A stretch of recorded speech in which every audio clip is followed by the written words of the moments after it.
Growing up, I was constantly in and out of the care system.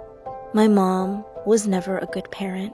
She had 2 other kids, and a lot of the time, my mom would leave us with no food, leaving my siblings and me to eat wallpaper. It didn't do much except keep our hunger at bay. And because of this, I did not trust my mom very much and would often visit my stepmother. She felt like my real mom. My stepmom always welcomed me with open arms, and even though she already had a son, Jake, who was in his early 20s, she still treated me like family. One night, I had a huge fight with my mom. I couldn't handle my hunger anymore and ran to my stepmom's house. As soon as I got to the door, she told me that I could stay for as long as I wanted. We ordered takeout, watched movies, and had a girls' night.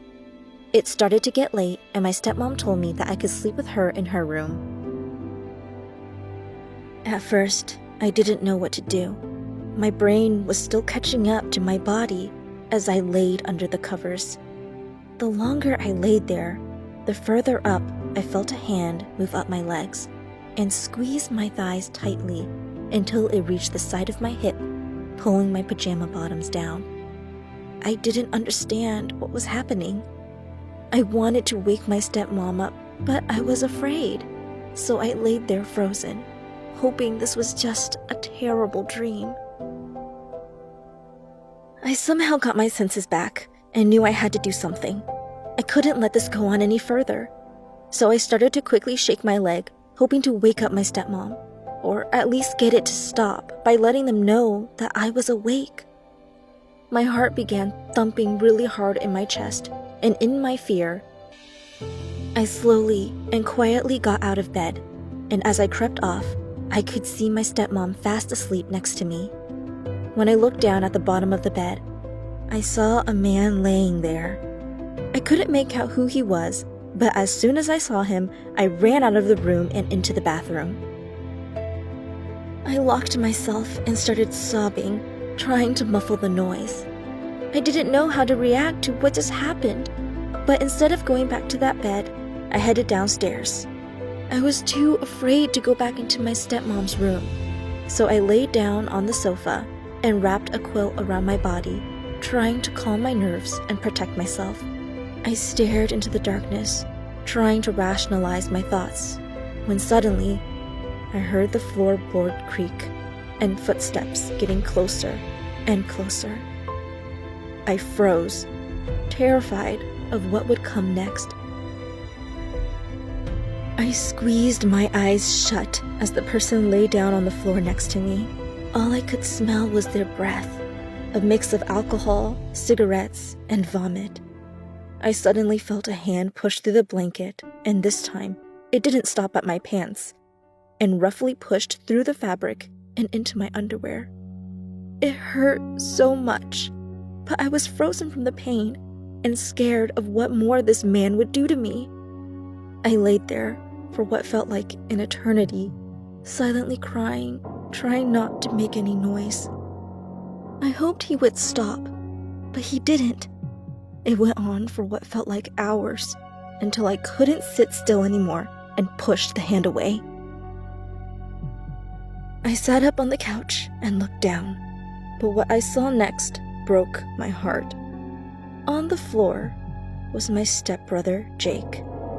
I almost vomited in my mouth, but I tried to hold it together. I can still clearly remember the t-shirt he was wearing. It was a navy blue color, which read the words Pringle in the top left corner, and his innocent face as he pretended to be asleep, not caring about the damage he had done to me. I ran up the stairs and locked myself in the bathroom, finally breaking down sobbing. I can't remember how long I cried for, but when I woke up, I was on the bathroom floor. As soon as I opened the door, my stepmom was waiting for me, asking me where I went and how I ended up in the bathroom. I didn't know how to respond and instead pushed past her and quickly grabbed all of my things. I couldn't be in this house any longer and ran home as quickly as I could. That night, I built up the courage to message Jake, and I told him, "I was awake last night," to which he replied, "Huh?" I knew what he did to me, but the more I tried to get him to admit it, the more he made me feel like I made it all up. He started saying things like, "Ew, who would do something like that to their own sister?" I began second-guessing myself, wondering if I really was making it all up. But I didn't. It made me feel like I couldn't speak or tell anyone. I just bottled it up inside, and the more I tried to forget it, the more it started to really affect me. I ended up pushing everyone away, afraid that the people around me would try to hurt me like Jake, or worse, not believe me. I couldn't sleep and stopped eating.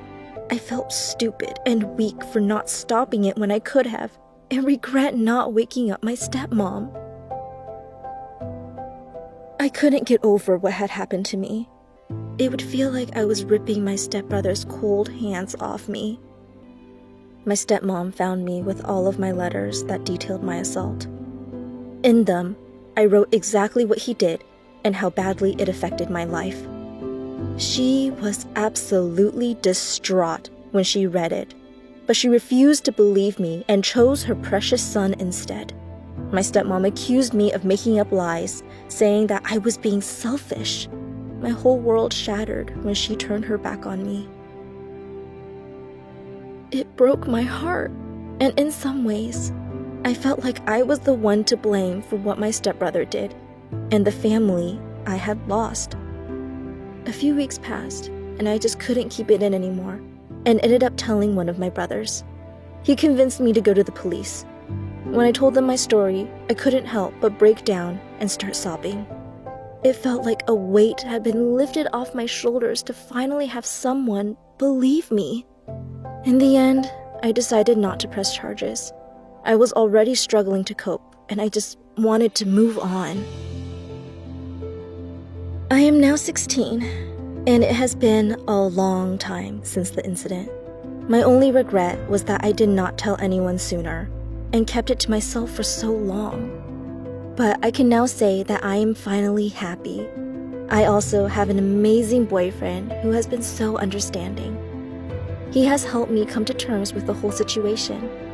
So, if anyone's ever done anything to you that you didn't give permission to, please tell someone.